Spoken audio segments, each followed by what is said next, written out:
اور بچے بچیوں کو ایک پپی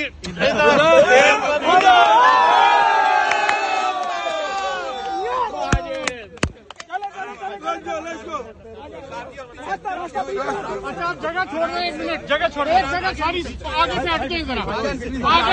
آگے سے بڑا دائرہ بنا لیں، بڑا دائرہ بنا لیں، آگے چلتے رہیے، گاڑی کی طرف آپ لوگ بھی واک کرتے رہے،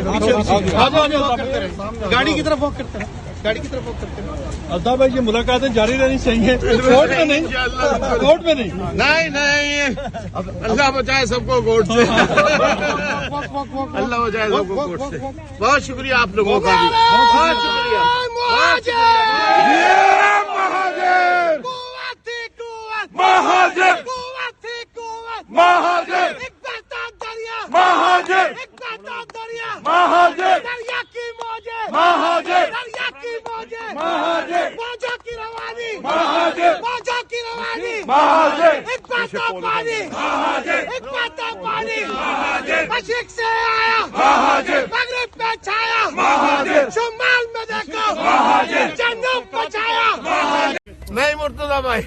یہ بےایمانی ہوگی، آپ سب کا بھی بہت شکریہ مرتضیٰ بھائی، میڈیا کا شکریہ، جاوید بھائی آپ کا بھی، تمام اظہر جاوید اور تمام جرنلسٹ سعید صاحب اور جتنے بھی بھائی ہیں، فرید قریشی بھائی، نصیر بھائی، جتنے بھی ہیں، اسد بھائی، سب کا فردن شکریہ ادا کرتا ہوں۔ آپ کی طرف سے آئی تو یہ سینڈوچز روزانہ سینڈوچز کھاتے تھے ہم، میں انشاءاللہ بنا کے کھلاؤں گا، لیکن اب کی بار انشاءاللہ۔ کسی بھی صوبے میں بستا ہو جس نے میرے لیے دعا کی، میں حق پہ تھا، میں حق پہ ہوں۔ I was fighting for the rights of the oppressed, downtrodden, suppressed, oppressed masses of the country, and I will fight. Altaf اگر اردو میں ایک بات بتا سکیں آپ، کیونکہ وہ فالوور اردو زیادہ سمجھتے ہیں، اس پورے کیس کے دوران آپ نے یہ کہا کہ آپ نے جو اسپیچ کی تھی 22 اگست کی، آپ اس کو کوئی معافی نہیں مانگے، کیا آپ میں نے اس وقت بھی کہا تھا کہ میرے منہ سے جو پاکستان سے متعلق جملے نکلے میں نے اس پہ معذرت کی تھی، میں نے مہاجر کاس پہ کوئی معذرت نہ کی تھی، نہ کرتا ہوں، چاہے میری جان ہی کیوں نہ چلی جائے،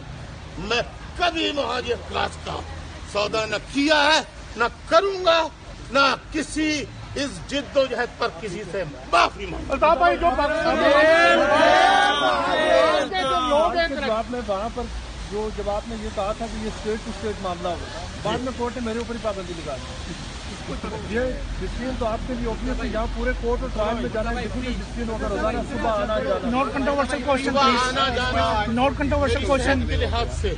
بہت دشوار تھا، لیکن اللہ تعالیٰ نے تمام وفا پرستوں کی دعاؤں سے، تمام چاہنے والوں کی دعاؤں سے میرے اندر ہمت دی، طاقت دی، اور میں آیا۔ میں نے ہمت حوصلے کے ساتھ ٹرائل کو برداشت کیا اور تمام تر تکالیف کو بالائے طاق، بیماریوں کو بالائے طاق رکھا۔ کس کے لیے؟ سچ کے لیے، حق کے لیے، سچائی کے لیے، اور اپنی ذات کے لیے نہیں۔ میں نے زندگی میں اپنی ذات کے لیے کبھی کچھ نہیں کیا، جب کیا محروم عوام کے لیے۔ آج بھی میں پاکستان کے اداروں سے، پاکستان کے تمام جو پالیٹیشینز ہیں ان سے بھی